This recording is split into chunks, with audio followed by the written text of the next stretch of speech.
Draw with me using Hotu markers. I'm using 6 markers from Hotu's 100 marker set. I chose the chisel tips just because that's what I gravitate towards. And of course, I'm coloring my OC Lily with these markers.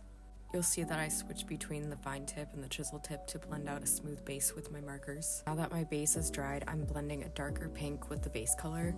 I usually keep 2 of these markers either close by or open at the same time. I'll use the fine tip for the darker color, and then I'll take the chisel tip of the lighter base color to basically just move in circular motions to blend out the darker shadow tone. In my opinion, this helps make a smooth gradient. I usually like to shade Lily's ears with a pastel blue or a pastel purple, but there wasn't really that option in the set, so I'm going to make a pastel blue. What I'm doing for that is I'm setting down a base of colorless blender, and then I'm putting the blue over top of the colorless blender.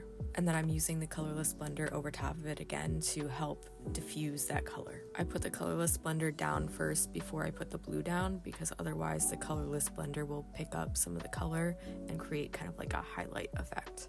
I also like to paint my colorless blenders to create a subtle color effect, which means I just mark whatever color I'm using onto the colorless blender's tip. I'm using the fine tip for this, and then I'll just mark my page with the colorless blender. Basically, I just rinse and repeat those steps until I finish my marker drawing.